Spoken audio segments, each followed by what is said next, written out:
Oh, hello, this is Tak Chung from Walk with Tak. Welcome to my YouTube channel. If you enjoyed this video, please like, subscribe, and share. Every morning, I go for a walk and take pictures of the sunrise. And this morning was special, and the sunrise was absolutely spectacular.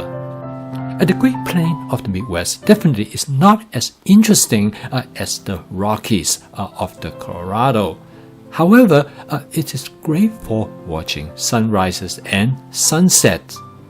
And this morning is really special, and I would like to share these photos with you. For today's video, I would like to show you a safe and effective cutting technique. First, I would like to tell you a story about how I accidentally involved in demonstrating knife skill in a big box store. They have a booth set up in the store, and one of the ladies from the company were there to provide some information about the knives as well as some promotional offers. Of course, I am always interested in knife, so I stopped by and take a closer look. The sales lady then said to me, would you like to try it? On the table, she already had some onion, a tomato, potato, and an apple. So I took the chef knife and started cutting them using my claw technique. The sales lady said to me, she said, "Oh, you are really good at the knife. Would you like to do some more? I'd like to see more how you do this." By then, I realized that I actually attracted a crowd and they were watching me. One elderly gentleman said, "Well, I better learn this because I just cut my finger last week. This will definitely help me from not doing that again." By this time, my wife nudged me and said, "Well, we better get going. We still have a lot of shopping to do." After I started my cooking school from my students, I realized that a lot of people do not have a safe knife cutting technique. I learned this technique when I was young, hanging around in the kitchen, watching other people cook. And I've been using this technique for my entire life. And when I worked in a Chinese restaurant during college years, I realized that this technique is commonly used in professional kitchens. And there are quite a few YouTube videos show people how to use this technique, frequently referred to as the claw technique. The naming of this technique is because the hand that you use to hold down the food, that you bend your finger in such a way that it resembles a claw. In this video, I decided I will provide you my interpretation of this technique. In a recent video, I have provided recommendations of the type of knife that you should get for advanced prepping. In this video, I'm going to show you how to use those knives both effectively and safely. For those of you who are new to cooking, this video is critical for you to pay attention to. This technique is very simple to learn and to master, but once you're able to get this technique under your belt, you will find that cutting anything in the kitchen is both safe and efficient. This will allow you to make the knife to work for you rather work against you. So okay, let's get into the kitchen and I show you how to master this claw technique for cutting. First and the most important thing is that you must feel comfortable how you hold the knife, that you have full control of the knife. This is how I do it. What I do is that I put both my thumb as well as the index finger on the blade of the knife.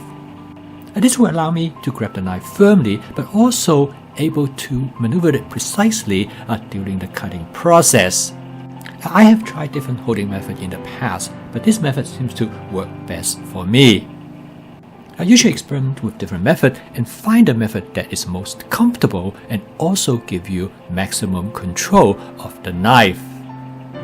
The basic concept of this method is actually very simple. You hold your hand in such a way so that the tip of the finger are bent inside beneath the back of your hand. This way, the tip of your finger will be always away from the edge of the knife. As you can see here, it is protected by the back of your finger. And when you use this method, you know that your finger will never be cut.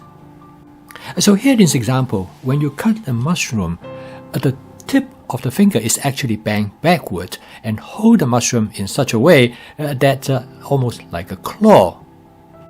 And you notice here the blade of the knife actually touches the back of your finger.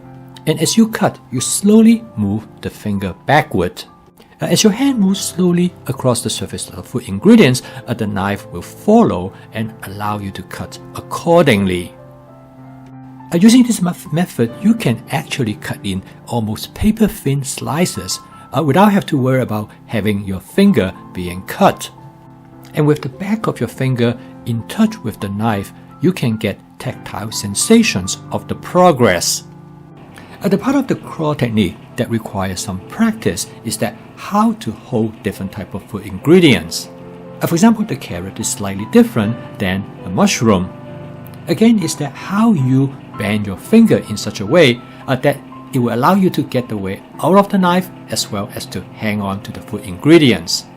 Some ingredients such as an onion, as shown here, you will use this claw technique and hold the onion in a slightly different way as you were holding the mushroom or the carrot. But the idea is the same, that you bend your fingers in such a way that you get the tips of your finger out of the way behind the back of your finger. And you change the shape of your claw techniques based on when the size of the food ingredients change after you start cutting it. By making this adjustment, you can cut things that are very little, as in this case you are cutting thin slices of a piece of garlic.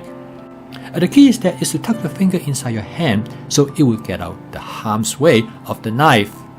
Using this method, you can even cut very thin slices with small food ingredients. This method works the same with chicken. As shown here, I'm cutting thin slices of chicken breast. In here, I'm using a ceramic knife with a narrow blade. Because the blade is narrower, it does not come into the contact of the back of my finger in the same way if I have a larger blade. Here, I'm cutting some pork tenderloin, and I use a ceramic vegetable knife that have a taller blade. With a taller blade, I hold my hand slightly differently so that the back of my finger will have fuller contact with the back of the knife.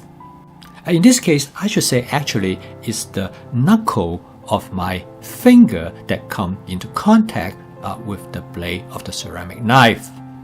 However, it is not important for the back of your finger always come into contact with the blade of the knife. The important thing is that no matter what you are doing with the cutting process, make sure your finger is tucked inside. Like here, you can use the same technique when you dicing a food ingredients. In this case, your finger is actually not grabbing to anything other than that you use as a guide to help you to move your knife around. Again, to make sure that you hide the tip of your finger underneath your hand so it will not be exposed to the sharp edge of the knife. As you gain more experience, you will know the adjustment that you need to make to the hand that you use to hold the food down. Again, the bottom line is that make sure you tuck your fingers away underneath your hand. Before learning and mastering this claw technique, my friend Andrea used to be quite afraid of the knife. And for a long time, there was the primary reason that she is not comfortable with advanced prepping. And now with this technique, she feels safe and she is very confident of her ability to cut up whatever things that she wants. And she no longer fear of cutting herself. This has allowed her to enjoy the pleasure of advanced prepping as well as to see the benefit that the advanced prepping brings to her cooking. I post a video every day to demonstrate my fast cooking system, which is flavor chasing, advanced prepping, stir frying, and template-based cooking. This is a cooking system that will help you to make home cooking fun, creative, and practical, so that it will become a daily routine for you to avoid fast and processed food. Because through home cooking, use fresh and whole ingredients, it will allow you to invest in your health as well as to cook the food that you love. So keep on cooking. I will see you tomorrow.